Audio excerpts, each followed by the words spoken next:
എല്ലാ പ്രിയ സ്നേഹിതർക്കും പുതിയൊരു വീഡിയോയിലേക്ക് സ്വാഗതം. കഴിഞ്ഞ ദിവസം ഒരു പോസ്റ്റ് ഇട്ടിട്ടുണ്ടായിരുന്നു. പക്ഷേ അതിൻ്റെ വിശദാംശങ്ങളുമായി വരാൻ അല്പം താമസിച്ചു പോയി. ചില വലിയ തിരക്കുകളൊക്കെ ഉണ്ടായിരുന്നു. ഇവനെ നമുക്ക് കിട്ടുന്നത് കോട്ടയത്ത് അയർക്കുന്നത്ത് നിന്നാണ്. അയർക്കുന്നത്ത് പുളിഞ്ചോവിട് എന്ന് പറയുന്ന പ്രദേശത്ത് നിന്നാണ് ഇവനെ ലഭിക്കുന്നത്. അവിടെ ഓട്ടോ ഓടിക്കുന്ന സിനു എന്ന് പറയുന്നയാളാണ് ഇവനെ യഥാർത്ഥത്തിൽ റെസ്ക്യൂ ചെയ്ത് വീട്ടിൽ സൂക്ഷിച്ചിട്ടാണ് വിളിക്കുന്നത്. കാരണം സിനുവിന് ഒക്കെ ഫുഡൊക്കെ കൊടുക്കുന്നത് കൊണ്ട് സിനുവിനൊക്കെ ഈസി ആയിട്ട് അവനെ പിടിക്കാനായി അവനെ എടുത്തുകൊണ്ടുവന്ന് വീട്ടിൽ കൊണ്ടുവന്ന് വെച്ചിട്ടാണ് നമ്മളെ വിളിക്കുന്നത്. ഇവന് ഏത് തരത്തിലാണ് ഈ മുറിവ് സംഭവിച്ചതെന്ന് ഇപ്പോഴും നമുക്ക് വ്യക്തതയില്ല. ചെറിയ മുറിവ് വലുതായി തീർന്നതാകണോ അതോ വലിയ തോതിൽ എന്തോ മുറിവ് രൂപപ്പെട്ടതാണോ, ആരെങ്കിലും ഉപദ്രവിച്ചതാണോ, അപകടത്തിൽ പറ്റിയതാണോ, പരസ്പരം കടിച്ചതാണോ, ഇതൊന്നും നമുക്കറിയില്ല. പലപ്പോഴും ഉപദ്രവിക്കപ്പെടുന്നുണ്ട് എന്നുള്ളത് ഒരു സത്യമാണ്. സിനു ആ തരത്തിലൊക്കെ സംശയിക്കുന്നുണ്ട്. പക്ഷേ നമുക്കങ്ങനെ ഒരു മുൻവിധി എടുക്കുന്നതിൽ അർത്ഥമില്ലല്ലോ. എന്തായാലും ഈ മുറിവ് വളരെ വലിയ തോതിൽ വലുതാകുകയും ഈച്ചയുടെ മുട്ടയിട്ട് അതിൻ്റെ ആഴത്തിലേക്ക് പുഴുക്കൾ ഇറങ്ങി ചെല്ലത്തക്ക രീതിയിലേക്ക് മാറിയായിരുന്നു. ഈ പുഴുവിനെ നമ്മളെടുത്ത് മാറ്റുമ്പോൾ ഉണ്ടാകുന്ന പരവേശത്തിൽ നിന്നാണ് പുള്ളി ഇപ്പോൾ ഈ വെള്ളം ആർത്തിയോട് കുടിക്കുന്നത് കണ്ടത്. എനിക്ക് വലിയൊരു അത്ഭുതം തോന്നിയ കാര്യം ഇവനെ അനസ്തേഷ്യ കൊടുക്കേണ്ട ഒരു സാഹചര്യത്തിലേക്ക് വന്നില്ലെന്നുള്ളതാണ്.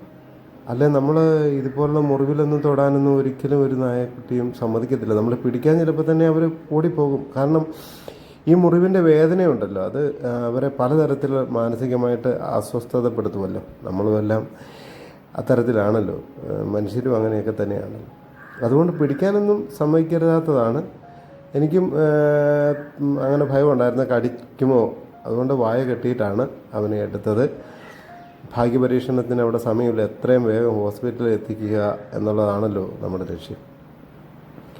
അങ്ങനെ ഹോസ്പിറ്റലിൽ എത്തിച്ച ശേഷം കുറച്ച് നേരം കഴിഞ്ഞപ്പം വളരെ വലിയ നല്ല സഹകരണം അവൻ്റെ ഭാഗത്തു നിന്നുണ്ടാകുന്നത് കണ്ടപ്പോൾ പിന്നെ കെട്ടൊക്കെ അഴിച്ചിട്ട് ഡോക്ടർ വളരെ സൗമ്യതയോടുകൂടി അവനോട് പെരുമാറി അവൻ്റെ ആ മുറിവിൽ നിന്ന് മാങ്കൂട്ട് ഇല മാറ്റി കുറേ നേരം ചിലവഴിച്ചു. മടുത്ത് കഴിഞ്ഞപ്പോഴത്തേന് രാധിക ഡോക്ടറിനെ അങ്ങ് കാര്യങ്ങൾ ഏൽപ്പിച്ച് സാറ് അല്പവിശ്രമത്തിന് വേണ്ടി മാറിയതാണ്. അങ്ങനെ അവൻ്റെ അടുത്ത് കുറേ നേരമായിട്ട് ഇരിപ്പാണ്. ഇരുന്നും അടുത്ത് പിന്നെ പുള്ളി ഉറക്കമായി. അങ്ങനെ അവൻ റെസ്റ്റ് എടുക്കട്ടെ എന്ന് വെച്ചു. ഫ്ലൂയിഡൊക്കെ ഇട്ട് അവൻ്റെ കാവലിരിക്കുകയാണ്.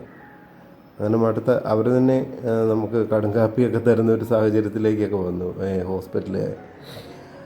അപ്പോൾ കുറേ നേരം അവനെ അങ്ങനെ ഒരു ഇതേ സാഹചര്യത്തിൽ നിന്നൊരു ജീവിയെ നമുക്ക് രക്ഷപ്പെടുത്തി നോർമലാക്കി എടുക്കുന്നത്, അല്ലെങ്കിൽ അവൻ രക്ഷപ്പെടുമെന്ന് നമുക്ക് മനസ്സിലാകുമ്പോൾ ഉണ്ടാകുന്ന ഒരു സന്തോഷമുണ്ടല്ലോ, അത് നമുക്ക് അനുഭവിച്ചറിയേണ്ട ഒരു കാര്യമാണ്.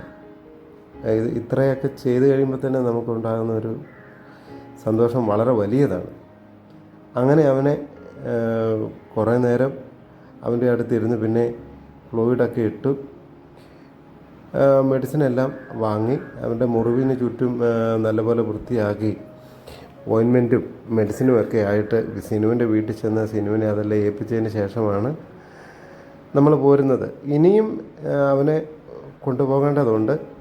അവൻ്റെ വിശേഷങ്ങളൊക്കെ നമ്മൾ സിനുവിനോട് നിത്യവും വിളിച്ച് അന്വേഷിക്കുന്നുണ്ട്. അവനെ കൊണ്ടുപോയി ഇനി ബാക്കി ഇങ്ങോട്ട് നോക്കി എല്ലാ തരത്തിലും അത് കുറച്ച് ദിവസങ്ങളെടുക്കും എന്ന് ആണ് നമുക്ക് മനസ്സിലാകുന്നത്.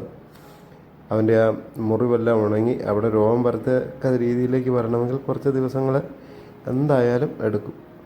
അങ്ങനെ അവനെ തിരികെ കൊണ്ടുചെന്ന് സിനുവിൻ്റെ വീട്ടിലെത്തിക്കാൻ നേരത്ത് ഓയിൻമെൻറ്റ് അവൻ്റെ ആ മുറിവിൽ ഈച്ച യാതൊരു കാരണവശാലും വരാതിരിക്കാൻ ഗ്ലൗസൊന്നും ഇല്ലായിരുന്നു. അതുകൊണ്ട് കൈകൊണ്ട് തന്നെ അത് പുരട്ടി ആ മുറിവിനുള്ളിലൊക്കെ തന്നെ അങ്ങ് പുരട്ടുക. പുള്ളിക്ക് അതൊന്നും ഒരു പ്രശ്നമല്ല. അങ്ങനെ പുരട്ടിയ ശേഷം സിനുവിനെ ഏൽപ്പിച്ചിരിക്കുകയാണ്. ബാക്കി വിശേഷങ്ങളൊക്കെ പിന്നീട് പങ്കുവയ്ക്കുക. എല്ലാവർക്കും നന്ദി.